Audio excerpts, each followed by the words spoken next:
مرحبا بكم في فيديو جديد. كنتمنى نلقاكم على خير ان شاء الله. اليوم غادي نشارك معكم مورقات بكريم باتيسير اللي كيجيو لذاذ بزاف، احسن من اللي كنشريو على برا.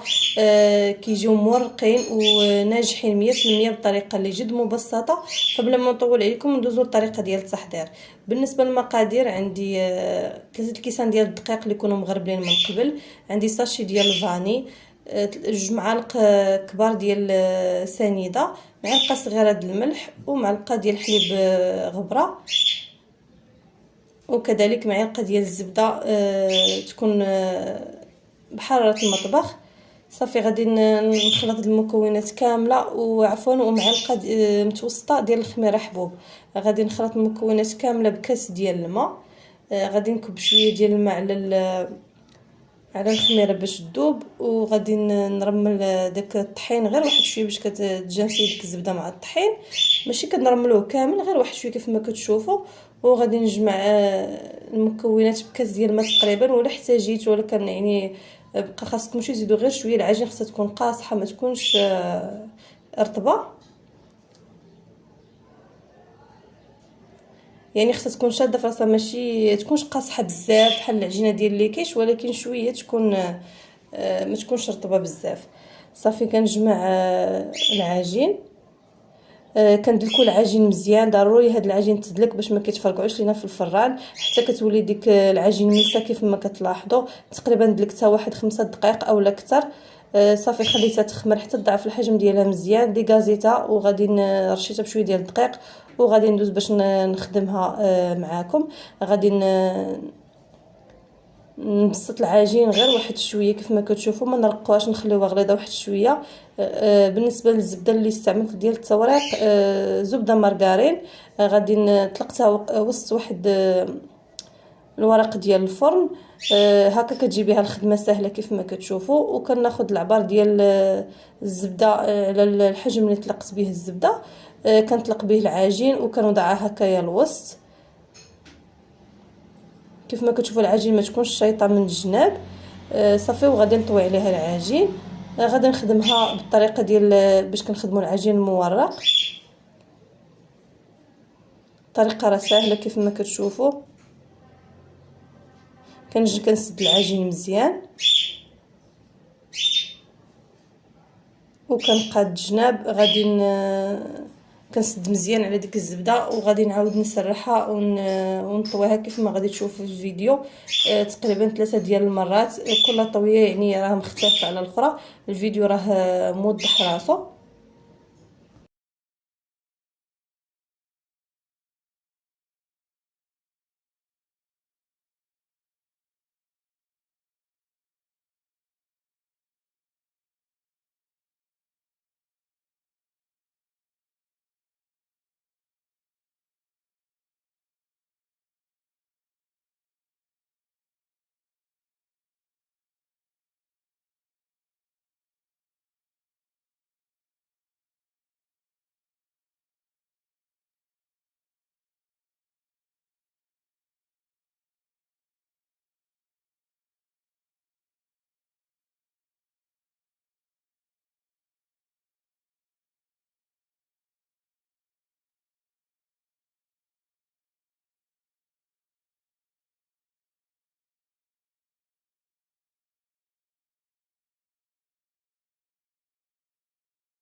بالنسبه للزبده نسيت ما قلت لكم الكميه اللي خدمت بها. عندي 150 غرام هي اللي خدمت بها بالنسبه بالنسبه لثلاثه الكيسان ديال الدقيق.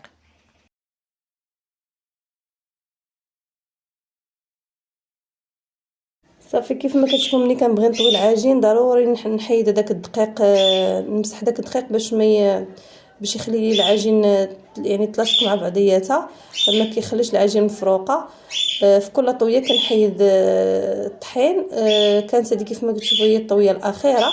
صافي غطيت على بلاستيك غذائي وخليتها ترتاح واحد شويه في الثلاجه، وغادي ندوز باش غادي نخدم بها كيف ما كتشوفوا.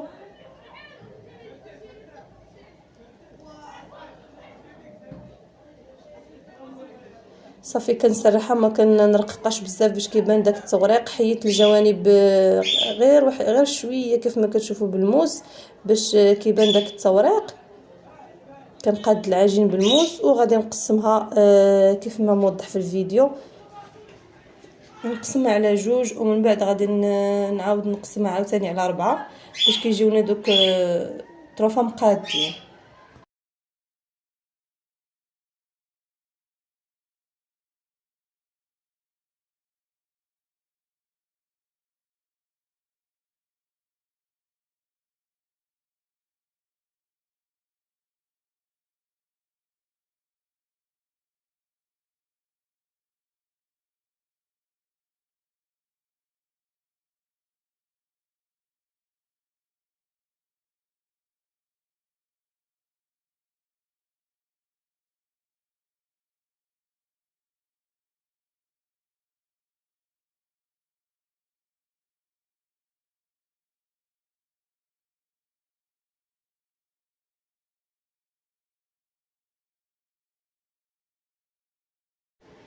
من بعد ما قطعتها على هذا الشكل كيف ما كتشوفوا كنتنيها بحال هكا، وكن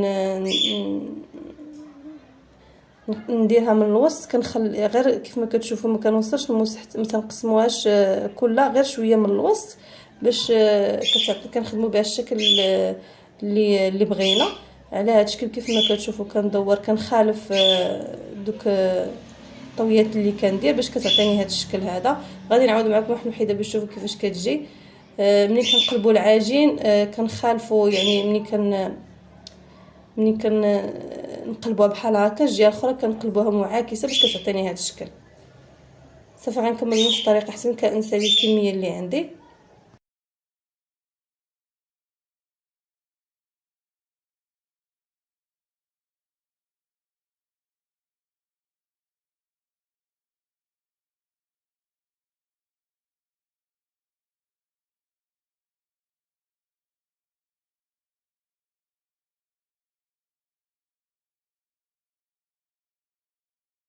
صافي كيف ما كتشوفوا خليتهم حتى خمروا مزيان وضاعف الحجم ديالهم.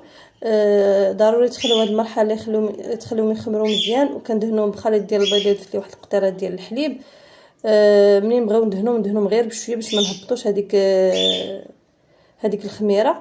كندخلهم الفران اللي يكون سخون على عافيه حتى يكون سخون. في الاول يكون مجهد غير كيتورقوا كيتنفخوا، كنقص عليهم يكملوا طياب على خاطرهم باش كيجيو طايبين حتى من الداخل، وكيكون هذا هو الشكل النهائي كيف ما كتشوفوا. من بعد ما زينتهم بكريم باتيسير وكذلك شويه ديال الكيوي. التزيين كيبقى اختياري. وبهكا كنكون وصلنا لنهايه لا فيديو. كنتمنى انه يكون نال الاعجاب ديالكم وتجربوا الوصفه وتخليو لي تعليق باش نعرف الراي ديالكم. الى الفيديو الجاي ان شاء الله مع وصفات جديده.